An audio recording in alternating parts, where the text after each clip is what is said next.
Un café con Alejo, proyecto pedagógico-cultural que busca contar, mostrar y visibilizar las historias de un pueblo. Bienvenidos, soy Alejandro Gutiérrez Sánchez y él es mi invitado del día de hoy.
Fernando, bienvenido a Un Café con Alejo. Muchas gracias, Alejo. Para mí es un placer estar hoy contigo aquí disfrutando de una buena conversación y este cafecito. Fernando, esto es un proyecto que inicia, queremos darle la bienvenida, es un honor para nosotros contar con su presencia. El día de hoy vamos a hablar de recuerdos, de la vida y de la actualidad. Perfecto, Alejo. Bien. Lo invito a que nos tomemos un café y que hablemos de un recuerdo, la música, especial la banda de música. La banda de música es una institución insignia del municipio de Palestina, que es donde estamos grabando este programa. Fernando tuvo la oportunidad de pertenecer a esta institución al igual que yo, pero la generación de Fernando tuvo la oportunidad de representar a Caldas y al municipio en diferentes competencias nacionales. Fernando, cuéntenos cómo fue esa experiencia de representar a Caldas y a Palestina en competencias musicales a nivel nacional. Alejo, es muy interesante que comencemos con esa parte pues, de los recuerdos que lo mencionas, porque para mí es como el génesis de muchas historias mías como persona, que me ayudaron pues, como a madurar como persona y también como profesional. Parece que la banda para mí fue ese camino, ese comienzo. Sí. Fue muy interesante porque ese proceso de banda en el municipio de Palestina, digamos que se destacó, ¿cierto? En mi generación, por ser la primera agrupación que iba, después de muchos años, sí, a concursos nacionales, como lo mencionabas, impulsaba pues entonces la cultura y el arte en el pueblo. De hecho, pues digamos que tenía una dinámica muy grande con las personas, con los papás de los niños, con todo este cuento, y eso era muy interesante ver. Es interesante lo de la banda, sobre todo por los valores que uno adquirió, sí, con la banda, porque digamos que teníamos ensayo a las 2 de la tarde, pero sabíamos que teníamos que llegar a la 1:30, tanto porque Oscar Juni, que era el director, se ponía bravo y porque pues, uno tenía que estar antes allá, era pues digamos que una ley. Era interesante también porque digamos que a diferencia de los otros compañeros que no estaban en la banda, pues estaban o en la calle o haciendo otras actividades, pero nosotros estamos todas las tardes en la banda y en vacaciones, ¿cierto? La gente que nos ve pues va a traer también este recuerdo de la banda, pero los ensayos empezaban a las 2, pero realmente ¿a qué horas empezaban los ensayos, Fernando? Sí, como te decía, los ensayos empezaban 1:30, 1 de la tarde, ya estábamos acá calentando y todo, de hecho allá nos conocimos, ¿vale? Y el que llegara faltando un cuarto para las 2 llegaba tarde. Sí, total. Y de hecho, uno con 15, 14, 13 años, tener ya esa costumbre, sí, digamos que lo va formando uno para ser más puntual. Personalmente creo que yo no soy puntual porque vivo como en la extremidad de la cotidianidad, porque generalmente llego tarde a todo, pero si no fuera así yo creo que llegaría más tarde aún. Fernando, para estas competencias nacionales habían unos premios, se premiaba al mejor instrumentista, al mejor director, a la mejor interpretación de una obra, pero detrás de todo esto, usted fue también ganador en un festival de mejor instrumentista, pero detrás de todo esto hay mucha disciplina, hay mucha dedicación y ante todo pasión. Sí, total, yo creo que uno como que va descubriendo sus vocaciones, ¿cierto? En ese entonces yo tendría unos 17 años, de hecho yo entré tarde a la banda, todos mis compañeros, sí, que son mis grandes amigos hoy en día, ya están en la banda pues desde muy niños. Y ahí comenzamos en la banda y sí, pues digamos que me gané un mejor instrumentista, realmente no recuerdo bien en qué concurso fue, y eso digamos que me motivó para seguir, digamos, o pensar en una vida académica y profesional con la música, ¿cierto? Y comencé pues mis estudios de música en ese entonces. ¿A qué concursos nacionales fue? Fui a varios, fuimos, digamos que con la banda de Palestina fuimos a La Vega, Sí, ¿cierto? sí. Que fue como el primero, Anapoima, y con otras bandas pues porque digamos ya estando en la universidad era común que las bandas se reforzaran con exalumnos o con otros estudiantes de música porque se iba a concursar en categorías digamos universitarias, sí. Entonces era natural. Fuimos con Villa María, creo que a La Vega también, con seminarios redentoristas. Conoció allí algunos músicos importantes de la época. Creo que también hicieron un arreglo para que la banda lo interpretara en un concurso. Sí, digamos que en esos concursos uno comienza a conocer, ¿cierto? Sí. A conocer, digamos, del ámbito musical nacional. De hecho, generalmente en los concursos las bandas tienen que ir con algunos arreglos, temas inéditos, sí. Y estos temas son hechos por compositores famosos como Victoriano Valencia, pues que ha contribuido mucho a esa musicalidad que tienen las bandas hoy en día. Entonces, esta época de su vida ocurre en el bachillerato, cuando usted cursaba bachillerato. Entonces podemos ver que la banda de música, la música como tal nos genera disciplina, compromiso, identidad. Hasta esta parte entonces estamos hablando de un recuerdo, lo que es la música para Fernando en su vida. Termina usted entonces esta etapa y aquí también vemos que culmina el bachillerato. Sigue la vida profesional. Es evidente que Fernando iba a estudiar música. ¿Siguió estudiando música? Sí, de hecho inicialmente cuando salí del colegio intenté estudiar música, hicimos todo ese proceso de admisión, que siempre es complicado para alguien de un pueblo, un muchacho de 17 sí. años de un pueblo que de repente es como un caballito que solo tiene pues ir hacia el frente. Y sí, digamos que pasé en esa ocasión a la universidad, no recuerdo muy bien por qué no comencé ese año, pero comencé al siguiente. Al siguiente año, después de que me gradué, comencé a estudiar música, licenciatura de música en la Universidad de Bellas Artes. Y aquí llega otro momento importante en su vida, Fernando, porque empieza la parte profesional. Somos de un pueblo, la universidad queda en Manizales, que es la capital.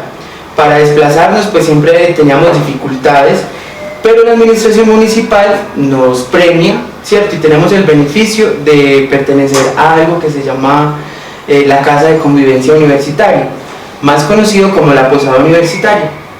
Aquí Fernando entonces ingresa, usted empieza a destacarse por ser una persona disciplinada, responsable, lo nombran miembro de esta junta directiva.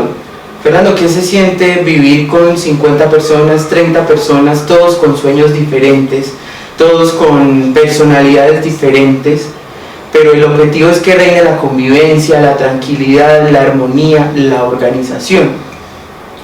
Sí, yo creo que, digamos, si la música, digamos, fue mi génesis, digamos que la Posada acabó de generar un capítulo aún más importante en mi vida, porque, sí.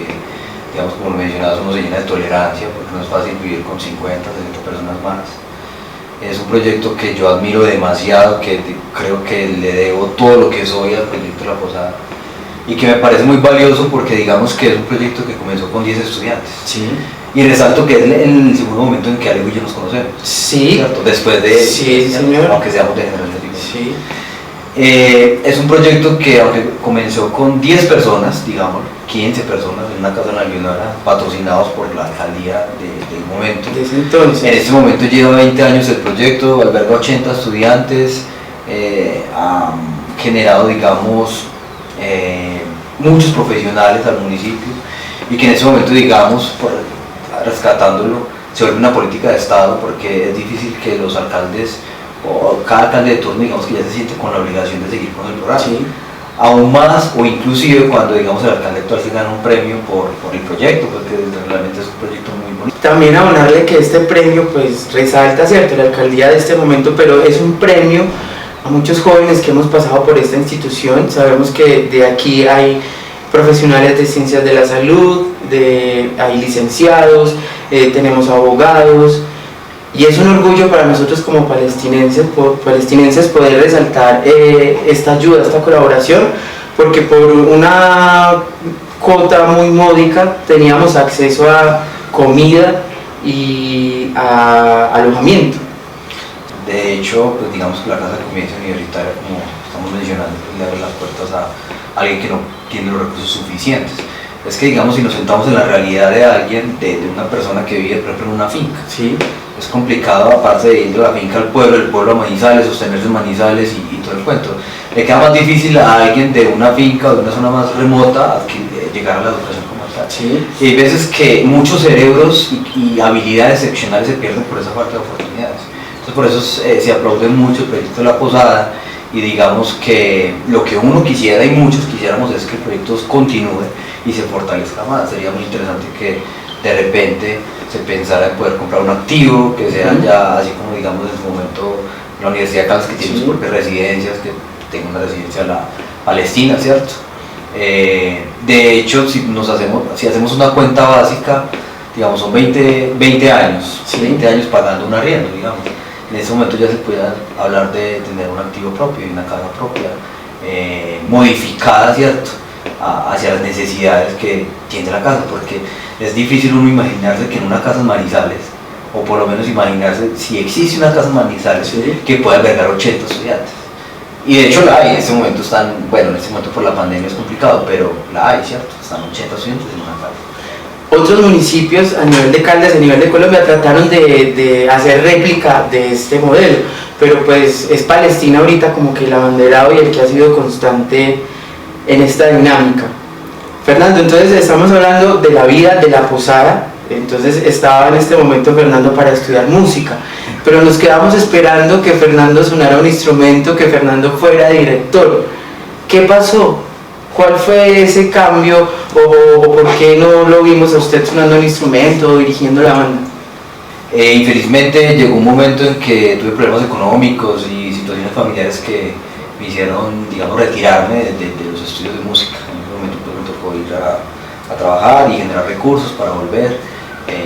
Yo creo que ahí la pregunta interesante, pues haciendo un feedback, una retroalimentación mía, es ¿por qué no terminé, cierto? Porque no retomé cuando tuve la oportunidad. Pero estudié más o menos 2 años y yo creo que valoro mucho esos 2 años que estudié música. De hecho, pues hice muchos amigos y la mayoría de mis amigos son músicos y aún trato como de contagiarme un poco de esa cultura que yo tengo. ¿Cómo es ese cambio de la música a las matemáticas? Sabes que es una pregunta que me hago casi todos los días, porque bueno, si uno piensa un poquito no son tan alejadas, digámoslo así, cuando uno conoce un poco, no son tan alejadas, pero sí, de pronto sorprende un poco. La verdad la historia es muy simple. Yo siempre he tenido muchas ambiciones desde niño, desde pelado, pues siempre he querido como surgir, como ver hasta dónde puedo llegar, más que ambiciones económicas de ese tipo. Tengo como más bien esa pretensión hasta dónde yo puedo llegar con algo. Y yo quería retomar la universidad sí o sí. Yo me retiré de la universidad cuando estaba estudiando música, ya tenía digamos mis recursos, trabajé más o menos un semestre, digamos que todo, hubieron casualidades divinas en que me dieron algunos trabajos interesantes donde pude pues, recolectar un buen dinero. Y cuando volví a la universidad y iba a tomar la decisión de retomar matemáticas, llegó un personaje en mi vida que precisamente nace en La Posada. Pues, nuestra amistad digamos que se fortalece mucho en La Posada, aunque nos habíamos graduado del colegio. Yo vivía con Lesney Castañeda, vivían en el cuarto, ¿cierto? Porque los que conocen La Posada, los que no la conocen, La Posada pues tiene varios cuartos y hay que compartir por ahí con 3 o 4 personas o hasta más, un cuarto. Entonces ahí yo vivía con Lesney y Lesney estudiaba matemáticas. Entonces era muy chistoso porque mientras él estudiaba matemáticas y yo música, yo me sentaba a verlo estudiar a él con sus compañeros y a mí me parecía eso súper extraño, porque no es lo que yo los veía estudiar o hablar o discutir cosas que yo no tenía ni idea de que en el colegio digamos o sea, uno tiene el espectro muy cerrado de lo que son las matemáticas y que ahí pues me da mucha curiosidad la verdad. Entonces Lesney me animó mucho a poder estudiar matemáticas y digamos que por una epifanía divina o casual yo decido arriesgarme ¿Y cómo fue salirse de su zona de confort, de la música, las humanidades, ya empezar a vivir con los números? Como te digo, no es muy diferente, ¿sabes? Porque las personas creen que, digamos, un matemático siempre está calculando y haciendo cuentas y en realidad no es así. Si tú ves mis trabajos, casi no hay números, es más enfocado a otro tipo de cosas. Yo creo que lo más difícil para mí fue volver a retomar, digamos, una vida académica, Sí. porque digamos que la música es un poco más, interiorizar más procesos de estudiar su instrumento, o sea, otro tipo de estudio diferente. Entonces, de sentarse uno a estudiar, a leer un libro, de pensar, eso digamos que fue difícil al principio, la verdad, muy difícil. Nando, ¿cómo es la vida de un matemático? Relajado, estricto, psicorrígido, perfeccionista. Yo creo que hay de todo. Digamos que también eso es una creencia equívoca que las personas tienen de una persona que hace ciencias, Sí. en particular matemáticas. De pronto creen que un matemático es un nerd, pues nerd como lo ven de la televisión, ¿cierto? Psicorrígido, por Sí. ejemplo, pero no, yo creo que para hacer matemáticas tú puedes tener el pelo largo, el pelo corto, ser gordo, flaco, con tatuajes, sin tatuajes, pues yo creo que no hay nada. Realmente, si me dices cómo es mi vida, yo creo que mi vida es normal, trabajo bastante en mis cosas, Sí. porque soy investigador de matemáticas y sí, siempre, en la mayoría de un día cotidiano para mí, siempre voy a estar estudiando en algún momento, o sea, en la noche, o sea, en la mañana, o sea, cuando manejo el carro, o sea, cuando estoy pensando en mis problemas, ¿no? Y usted nos puede contar o dar fe de que pues, ha sido muy exitoso con las matemáticas, ¿cierto? Usted termina su profesionalización de matemática pura, pero también empieza a perfeccionarse, a ver la necesidad de la parte académica. Usted se va del país. ¿Qué oportunidad tienen las matemáticas de perfeccionarse uno en una maestría, en un doctorado? ¿Cuál es su campo de acción? De hecho, las oportunidades son inmensas, Sí. Y esa es otra cosa que, digamos, en los colegios, en la secundaria, hasta la misma primaria, no lo hacen relucir como deben, pues digamos que siempre están enfocados en vender a los niños que tienen que ser ingenieros o que tienen que ser otro tipo de digamos, profesiones más comunes, Sí. por su campo de acción, pero nadie dice que un científico viaja mucho y que tiene demasiadas oportunidades. Eso solo lo nota uno ya cuando uno está en la universidad y esas cosas, y por eso de pronto hay un fenómeno mundial en las matemáticas, es que hay poca demanda. Habemos pocos en el mundo y eso es un fenómeno mundial, la verdad.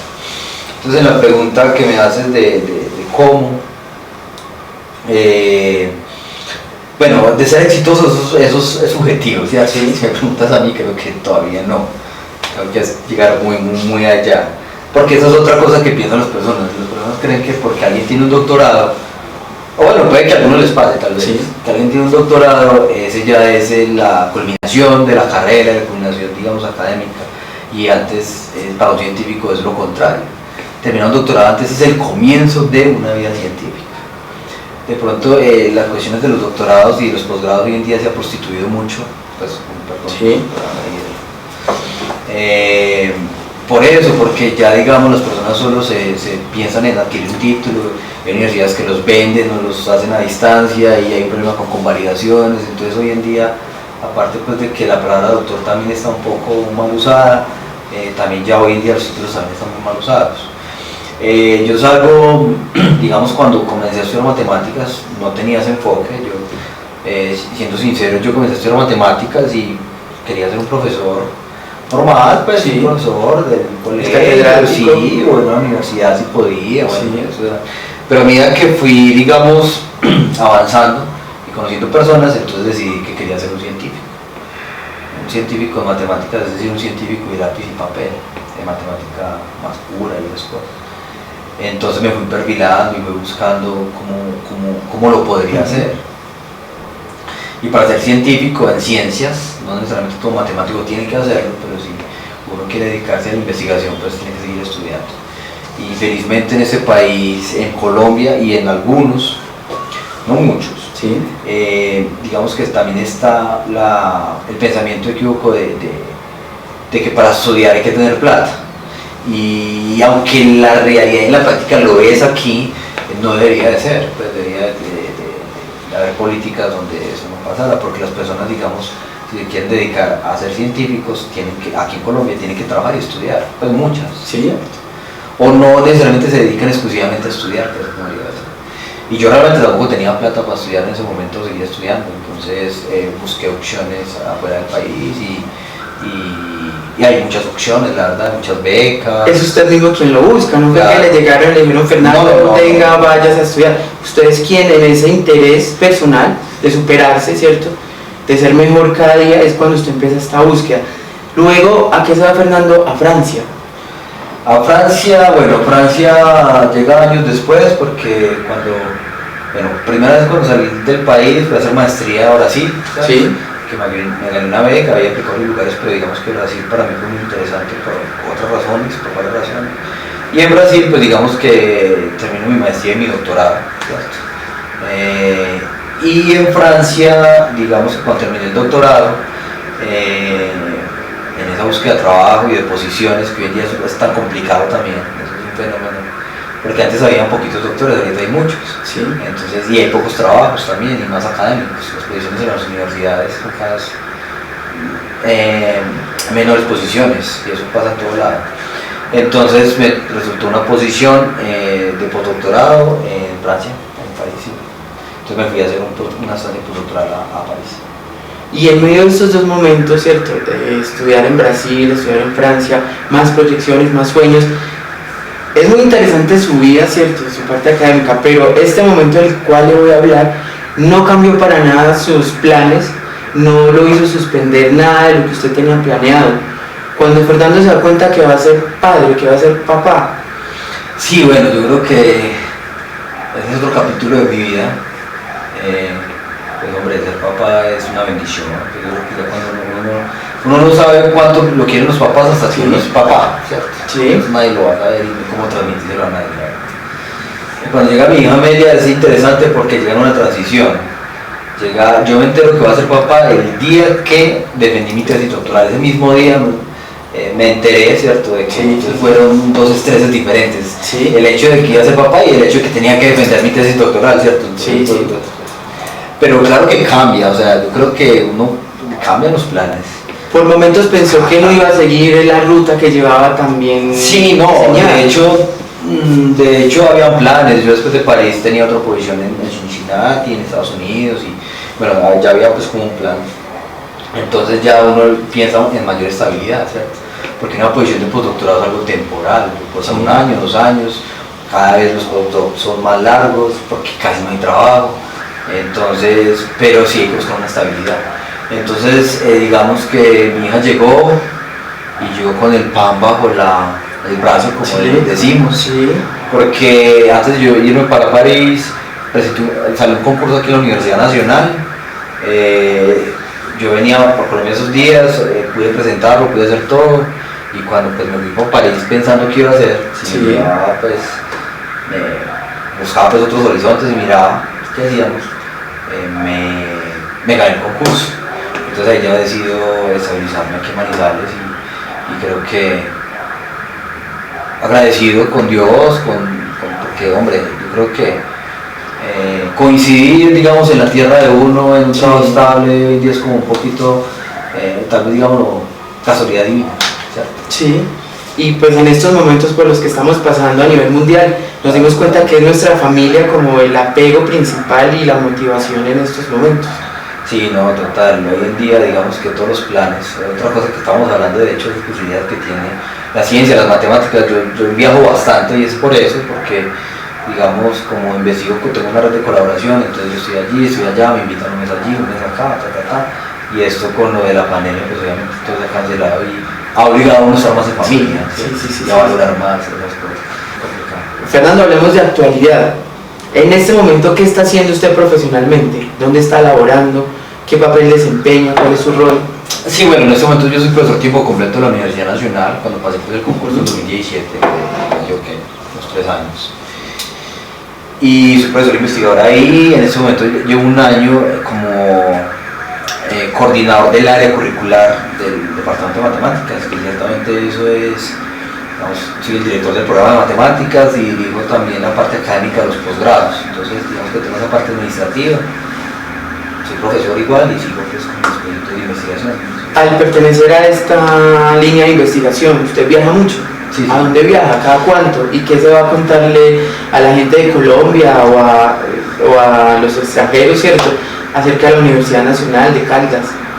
Sí, eso es interesante. A mí me gusta mucho eso, la verdad, digamos, el plus que me da, digamos, haber estudiado matemáticas y otras cosas, que me gusta viajar, me gusta conocer, me gusta hablar con las personas, y esa parte cosmopolita que da, pues, digamos, que es bien interesante. No, digamos que los viajes generalmente cómo funcionan. Yo me voy a trabajar con alguien en mis proyectos, nuestros proyectos de investigación ahí, o cuando me invitan a un congreso o a una conferencia, y eso es más o menos como la dinámica. Siempre, y viene gente también, eso es recíproco, entonces mucha gente viene, algunos colegas vienen a Manizales, y yo aquí trato, pues aparte de trabajar, pues ya hablamos de trabajo, de mostrarles pues, nuestra cultura y todo. Es muy interesante porque el año pasado, no, en el 2000, bueno, estamos en 2020, en el 2021, Sí. 2019 vino un colega y estuvo en Palestina, me lo llevé para Palestina como para que viera más o menos los orígenes. ¿Viajó desde dónde? De Brasil. Uh-huh. De Brasil. Bueno, yo viajo bastante a Brasil, por obvias razones, pues tengo una conexión muy fuerte con Brasil. Pero sí, yo creo que, por ejemplo, el año pasado tenía invitaciones. El año pasado, digamos que se dejaron de. Yo viajé en Brasil el año pasado, pero iba para Chile, para Uruguay, para Estados Unidos. Bueno, hay muchas cosas. De hecho, en este momento tenemos un problema porque nuestro grupo se acaba de ganar, de hecho, un proyecto grande, un grupo entre Francia, Colombia, Brasil y Chile para hacer misiones, para viajar, pero nadie quiere viajar, entonces es complicado. ¿Cuántos idiomas habla Fernando? ¿O qué idiomas habla? No, yo de español. No, es natural, pues en Brasil viví muchos años, viví 6 años, entonces digamos que el portugués es como más cercano así. Inglés pues digamos que es una obligación, trato de comunicarme. Y más Y que en esta parte todos en sí. inglés, o cuando viví en Francia, por ejemplo, no hablaba francés, siempre era español e inglés, porque con los que trabajan español e inglés, entonces solo digamos que sabía lo básico para no morirme de hambre, poder pedir una cerveza o algo así. Hace poco pudimos ver en las redes sociales un video que usted realizó por las fechas que cumplía años Palestina. Fernando, en esta vida profesional, en esta vida académica, tiene hobbies. ¿Cuáles son sus hobbies? ¿Y a qué hora saca usted tiempo para realizar otras actividades que le produzcan también placer? Para que no se le vuelva una rutina, pues, todo lo que hace. Sí, claro, no, yo creo que si no dormir fuera un hobby, ese fuera mi hobby. Porque yo tengo problemas de insomnio, a veces casi no duermo mucho, pero no, yo creo que hay que sacar tiempo para todo, ¿no? La música siempre, digamos que siempre es el escuchar música o el tocar un instrumento, me gusta tocar guitarra, pues como más de mi intimidad. Y me gusta mucho en este momento pues con esa parte audiovisual, de editar, de fotografía. Y no sé, pues digamos que hay que sacar tiempo para todo. Y yo aplico mi filosofía de vida, trato de esforzarme y ver hasta dónde puedo llegar en algo, ¿no? ¿Y de pronto tiene alguna una página, alguna red social donde se puedan ver esos trabajos? No, pues realmente yo no, porque la única página que tengo es como profesional de mis trabajos investigativos y esas cosas. Solo manejo Instagram y ahí solo tengo algunas fotos que le hago a mi modelo favorita, que es mi hija. Y ya, lo del video de Palestina, digamos que vi la necesidad. Yo Palestina siempre lo llevo en el corazón desde que nací, no, pero desde que por lo menos comencé a tener una conciencia social, ¿sabes? De dónde es uno, de querer dónde es uno, y el video fue interesante por eso, porque quise como despertar esos sentimientos, sobre todo cuando uno está afuera, uno recuerda con mucha nostalgia de donde uno es, ¿cierto? Y sobre todo por eso hicimos ese video, para dejarle algo bonito a Palestina, aprovechando mi hobby que era de edición y fotografía y eso. Fernando, estamos iniciando este año y está Palestina en estas proyecciones.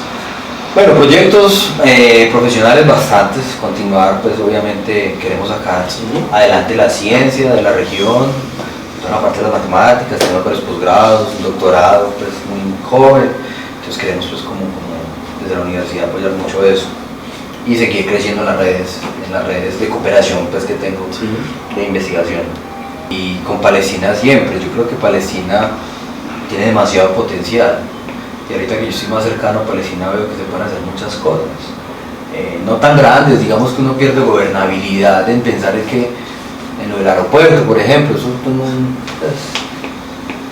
no tengo cómo decir que sí o que no, así me guste o no me guste, o en la zona metropolitana, por ejemplo, menos, pero yo creo que en las cosas pequeñas o elementales son las que son las que uno podría hacer, son las que a futuro puede generar un gran impacto. Ejemplo, la posada, ¿cierto? Sí. Comenzó con 10 amigos y ahorita pues tiene un impacto. Yo estoy aquí por ese programa. Sí, yo Pues, también. Alejo también, ¿cierto? Y muchas personas. Sí.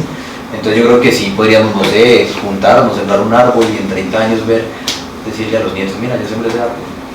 No sé, algo. Hay muchos proyectos y yo creo que en Palestina podemos hacer muchas cosas, ¿verdad? Fernando, pues qué interesante su proyección. Hablamos de 3 momentos, los cuales pues compartimos nosotros, como fue la música, la preparación profesional en la universidad y pues ahorita la cotidianidad, porque nos volvemos a encontrar en Palestina. Muchísimas gracias, Fernando, por compartir en Un Café con Alejo su historia. Pretendemos también con este proyecto tener estos referentes de vida para las generaciones actuales. Muchísimos éxitos, Fernando, en su vida profesional, en su vida familiar, en su vida laboral. Quiero que invite a las personas que nos sigan en este proyecto que estamos arrancando hoy. Usted es nuestro primer invitado, a que sigan y acompañen y apoyen Un Café con Alejo. No, total, yo creo que esas son de las iniciativas culturales y artísticas que necesitamos apoyar en el pueblo y en la región en general, ¿cierto? Sí. Es algo para exportar, para copiar, ¿cierto? Creo que Un Café con Alejo tiene mucho que mostrar y mucho que decir, ¿cierto? Sí. Más de un pueblo que tiene mucho potencial. Un mensaje interesante es, hay un libro interesante que me leí hace ya unos años de Alejandro Gaviria, Sí. el exministro de Salud, que decía alguien tiene que llevar la contraria. Y es muy sano, alguien tiene que llevar la contraria. Yo llevo la contraria en mi casa, porque toca. Pero yo creo que cuando todo el mundo lleva la contraria, eso ya no es sano. Y no todo el mundo se tiene que quedar en la crítica. Sí. Entonces yo le digo, sobre todo en lo que estamos hablando de Palestina y en lo que se puede hacer, es que cada uno se pregunte qué hace por el pueblo. Porque mucha gente de pronto critica al alcalde de turno, Sí. este o el anterior o el que sigue, siempre todo el mundo está enfocado en que él. Pero es que el alcalde es usted, Alejo, el alcalde soy yo. ¿Cómo podemos hacer algo por pequeño? Desde su métrico cuadrado. Usted gobierna su métrico cuadrado. Entonces en Palestina lo que necesitamos es juntarnos más, apoyar la cultura, apoyar el arte y no sé, yo le auguro a Un Café con Alejo muchos éxitos. Muchísimas gracias, Nando, y con todas de esas características que usted acaba de mencionar es de donde sale nuestro proyecto Un Café con Alejo. De nuevo, muchísimas gracias, Fernando, por acompañarnos. A ustedes también que nos siguen, que nos ven, recuerden que nos encuentran en las redes sociales, en YouTube e Instagram como Un Café con Alejo. Muchísimas gracias por seguirnos. Hasta un próximo café.